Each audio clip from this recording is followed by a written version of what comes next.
પ્રધાન પુરુષની દ્રષ્ટિએ સ્વામી છે, પરંતુ અક્ષર બ્રહ્મની દ્રષ્ટિએ દાસ છે.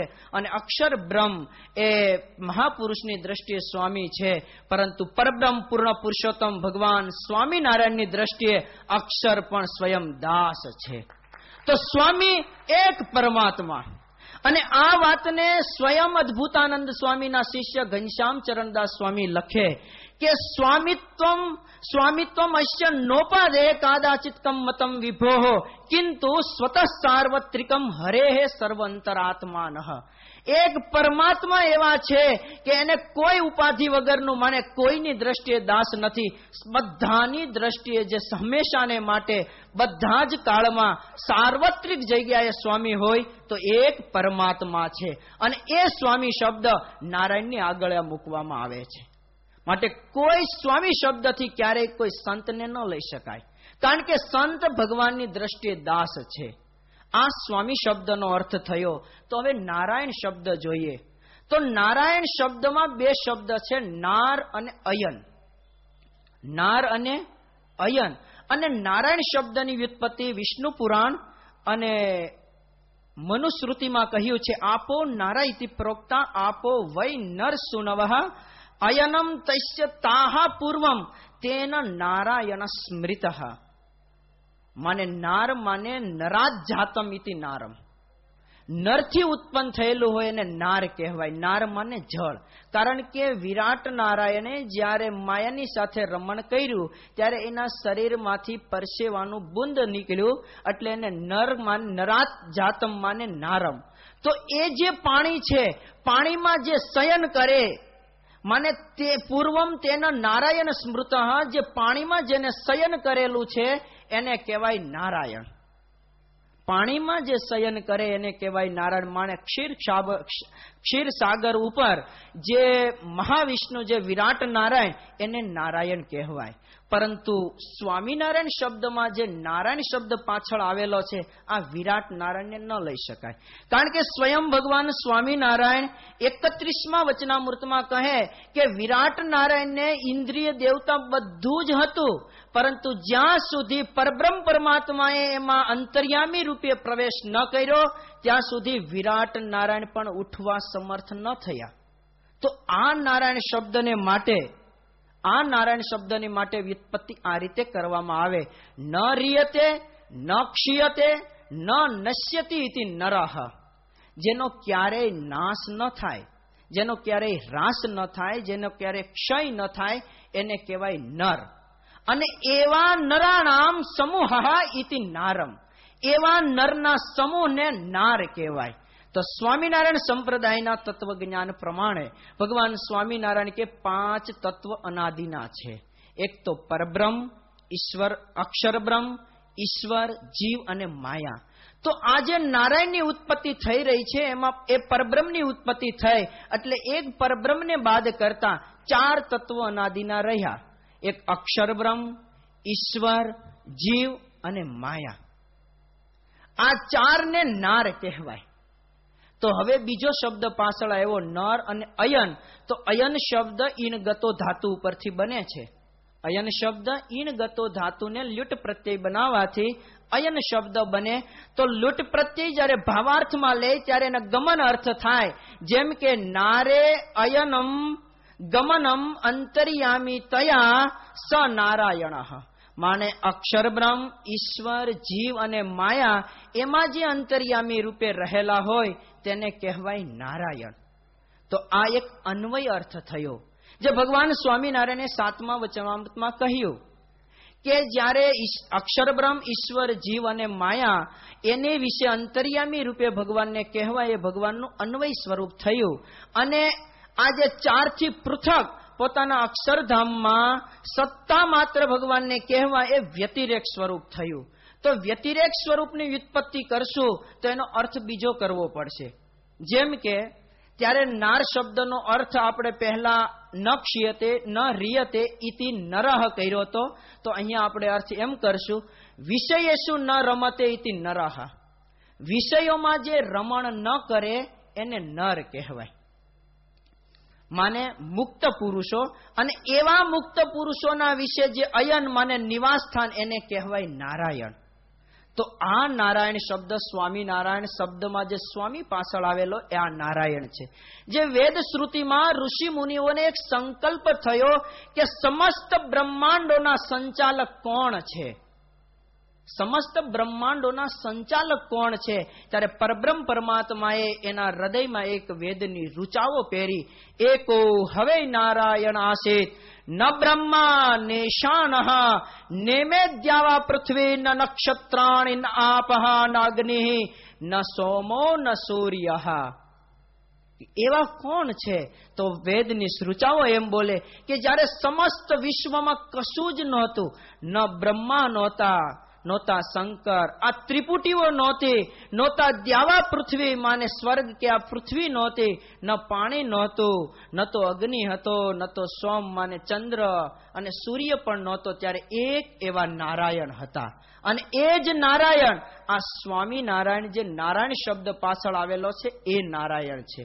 તો આ સ્વામી અને નારાયણ, આ સ્વામી અને નારાયણ, તો ભક્તજનો પ્રશ્ન એ થાય કે નારાયણ જે પરતત્વ હતું,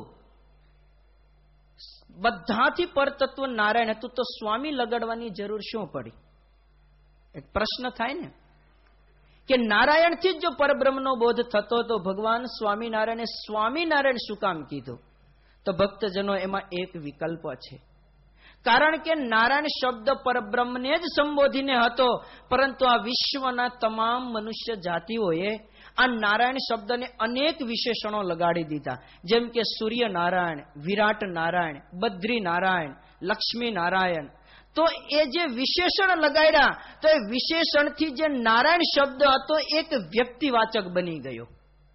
જ્યારે સૂર્ય નારાયણ કહે ત્યારે નારાયણ શબ્દ સંકોચ કરીને એક સૂર્યનો બોધ કરતો થયો, અને જ્યારે વિરાટ નારાયણ કહે તો કેવળ એક વિરાટને જ બોધ કરતો હતો. પણ ભગવાન સ્વામિનારાયણ સંકુચિત દ્રષ્ટિ જોઈ અને નારાયણ શબ્દ જે પરબ્રહ્મને લાગતો હતો, ફરીવાર એને સ્વામી વિશેષણ લગાડી પરબ્રહ્મનો બોધક બનાવેલો છે. અને ભક્તજનો આમાં એ સમાસ કર્મધાર્ય સમાસ થાય છે. જેમ કે સ્વામી ચાસૌ નારાયણશ્ચ ઇતિ સ્વામી નારાયણ, માને સ્વામી એવા જે નારાયણ. બોલો તો બધા, સ્વામી એવા જે નારાયણ, સ્વામી એવા જે નારાયણ.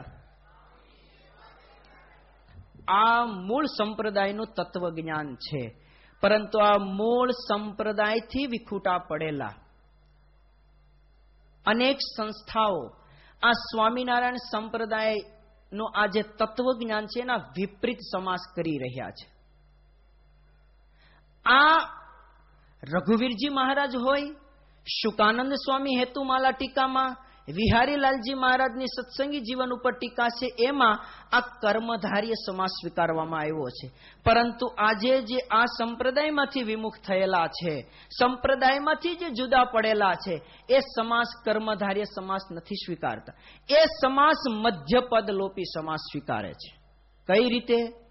તો એ પહેલા સ્વામી સાથે યુત શબ્દનો સમાસ કરે છે. સ્વામીના યુતઃ ઇતિ સ્વામી યુતઃ, સ્વામી યુતશ્ચાસો નારાયણશ્ચ ઇતિ સ્વામી નારાયણ, માને સ્વામીએ સહિત નારાયણ. બોલો તો બધા, સ્વામીએ સહિત નારાયણ. આ ખોટો સમાજ છે. સ્વામિનારાયણ સંપ્રદાયના તત્વજ્ઞાન પ્રમાણે સ્વામી એવા જે નારાયણ, આ બધા જ ધર્માચાર્યોએ, આપણા બધા જ નંદ સંતોએ આ કર્મધાર્ય સમાસ સ્વીકાર્યો છે.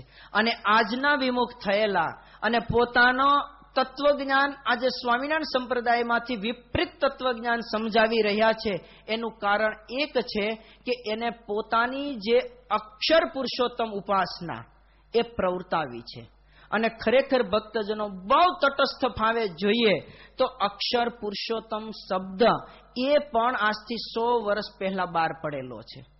સ્વામિનારાયણ સંપ્રદાયના કોઈ પણ ધર્મ ગ્રંથમાં એક અક્ષર પુરુષોત્તમ શબ્દ નથી મળતો. એ પછી જનમંગલ સ્તોત્ર હોય તોય ભલે, એ સર્વમંગલ સ્તોત્ર જે ભગવાનના સહસ્ત્ર નામો છે એમાં પણ નથી, નથી ભક્ત ચિંતામણીમાં, નથી સત્સંગી જીવનમાં, નથી હરિદિગ્વિજયમાં, નથી હરિસંભવ મહાકાવ્યમાં, નથી હરિલીલા પ્રદીપમાં, નથી હરિચરિત્રામૃત સાગરમાં. કોઈ ગ્રંથમાં આ અક્ષર પુરુષોત્તમ શબ્દ નથી મળતો. તો અક્ષર પુરુષોત્તમ શબ્દ આવ્યો ક્યાંથી? આ અક્ષર પુરુષોત્તમ શબ્દ પોતાની ઉપાસના, ખોટી જે આ સ્વામિનારાયણ સંપ્રદાયમાં જે ખોટી ઉપાસના, એને પ્રવર્તવા માટે જ અક્ષર પુરુષોત્તમ શબ્દ નીકળેલો છે. અને ભક્તજનો સમાસ આપણે બંને થાય, મધ્યપદલોપી સમાસ થઈ શકે અને કર્મધાર્ય સમાસ પણ થઈ શકે. પરંતુ ભક્તજનો રાઇટિંગ બંનેના સમાન છે, શબ્દો બંનેના સમાન છે, પરંતુ અર્થમાં આકાશ પાતાળનો ફેર થઈ જાય. જેમ કે આપણે અંગ્રેજીમાં શબ્દ છે રાઇટ, તો રાઇટ થી 3 શબ્દ ઉચ્ચારણ સ્પેલિંગ થી 2 અર્થ નીકળે. રાઇટ માને સાચું પણ થાય અને રાઇટ માને જમણું પણ થાય. એમ સ્વામિનારાયણ આ મંત્ર છે, એમાંથી 2 અર્થ એ લોકો કાઢી રહ્યા છે અને એમાંથી એક અર્થ જે આ ખોટો નીકળે, સરાસર ખોટો અર્થ છે. અને જો આપણે ગુણાતીતાનંદ સ્વામીને સ્વામી તરીકે લઈએ, એ લોકો સ્વામી શબ્દથી ગુણાતીતાનંદ સ્વામીને પકડવા માંગે છે. જો આપણે સ્વામી તરીકે ગુણાતીતાનંદ સ્વામીને લઈએ તો હવે વિચાર કરો, જ્યારે ફણેણીમાં પ્રથમવાર આ સ્વામિનારાયણ મહામંત્રનો ઉદ્ઘોષ થયો ત્યારે મૂળજી શર્મા ક્યાં ગુણાતીતાનંદ સ્વામી તરીકે હતા? તટસ્થ ભાવે જો તમે, કારણ કે ફણેણીમાં જ્યારે મંત્ર ઘોષ ભગવાન સ્વામિનારાયણ મહામંત્ર આપ્યો, ત્યારે સ્વામિનારાયણ મહામંત્ર આપ્યો ત્યારે ગુણાતીતાનંદ સ્વામી એક ગ્રહસ્થ મૂળજી શર્મા હતા. એ સ્વામિનારાયણ મહામંત્ર પછી 8 વર્ષ પછી ડભાણમાં યજ્ઞ થયો ત્યારે દીક્ષા લઈને ગુણાતીતાનંદ સ્વામી થયા. તો કઈ રીતે સ્વામી તરીકે ગુણાતીતાનંદ સ્વામી લઈ શકીએ? અને બીજું, સદગુરુવર્ય ગુણાતીતાનંદ સ્વામી સ્વયં પોતાના પ્રકરણ 5 અને 33મી નંબરની વાત છે, એમાં સ્વયં ગુણાતીતાનંદ સ્વામી બોલે છે. જોઈએ એના શબ્દોમાં, મેં ઉઘાડી વાત સભામાં કરવા માંડી ત્યારે સાધુ સૌ કહે, તુને કોણે કહ્યું જે તું કહે છે? ત્યારે મેં કહ્યું, જે સ્વામિનારાયણે કહ્યું છે, બીજું કોણ કહેશે? તો આમાંથી સ્પષ્ટ થાય, કહેનારા અલગ છે અને સાંભળનારા અલગ છે. ખ્યાલ આવ્યો? કહેનારા ગુણાતીતાનંદ સ્વામી છે અને સાંભળનારા સ્વામિનારાયણ છે. સ્વયં ગુણાતીતાનંદ સ્વામી 36મી વાતમાં કહે, અમને તો સ્વામિનારાયણે કાનમાં મંત્ર મૂક્યો છે, જે અમે તો સર્વોપરી ભગવાન છીએ. તો આમાં 2 સ્પષ્ટ છે કે મંત્ર દેનારા અલગ અને મંત્રને ગ્રહણ કરનારા પણ અલગ છે. એટલે કોઈ પણ હિસાબે, કોઈ પણ દ્રષ્ટિથી સ્વામી તરીકે ગુણાતીતાનંદ સ્વામીને લઈ જ ન શકો. અરે સદગુરુ વર્ય ગુણાતીતાનંદ સ્વામી સ્વયં બતાવે પોતાની વાતમાં કે શ્રી ધર્મદેવ અને ભક્તિ માતા થકી છે જન્મ જેમનો, એવા જે સ્વામિનારાયણ તે જ અક્ષરાતીત સર્વોપરી પુરુષોત્તમ ભગવાન છે. હવે સ્વામી અહીંયા બતાવે સ્વામિનારાયણ કેવા છે, તો કે ધર્મદેવ અને ભક્તિ માતા થકી છે જન્મ જેમનો, એવા સ્વામિનારાયણ. તો વિચાર કરો, તો જો સ્વામીએ સહિત નારાયણ લઈએ તો કઈ હિસાબથી આપણે ધર્મ ભક્તિના દીકરા હતા ખરા ગુણાતીતાનંદ સ્વામી? એ તો ભોળાનાથ અને સાકરબા એમના દીકરા ગુણાતીતાનંદ સ્વામી હતા. તો સ્વામિનારાયણમાં જે સ્વામી શબ્દ છે એ કેવળ એક પરબ્રહ્મ પરમાત્મા ભગવાન સ્વામિનારાયણના માટે જ યુઝ થયેલો છે, નહીં કે કોઈ ઇતર સંત માટે. અને આપણા સ્વામિનારાયણ સંપ્રદાયમાં તમે જોજો કે જો સ્વામી અને નારાયણથી 2 લેવાતા હોય તો અત્યારે ગઢપુરમાં જ્યાં જ્યાં ચરણારવિંદ પધરાવ્યા છે ત્યાં નીચે લખ્યું હોય કે ભગવાન સ્વામિનારાયણના ચરણારવિંદ. હવે જો સ્વામી અને નારાયણ 2 લઈએ તો 4 ચરણારવિંદ હોવા જોઈએ ને? સમજાય છે મારી વાત? ત્યાં તો આપણે કેવળ 2 ચરણારવિંદ હોય, નીચે લખ્યું હોય સ્વામિનારાયણ ભગવાનના ચરણારવિંદ. અને બીજું ભક્તજનો, સ્વામીના યુતઃ ઇતિ સ્વામી યુતઃ, સ્વામી યુતશ્ચાસો નારાયણશ્ચ ઇતિ સ્વામી નારાયણ. આવો જે મધ્યપદલોપી સમાસ સ્વીકારે હવે જો તમને ખ્યાલ હોય, સંસ્કૃતમાં થોડા જાણતા હો, તો સ્પષ્ટ ખ્યાલ આવે કે જો સ્વામી સહિત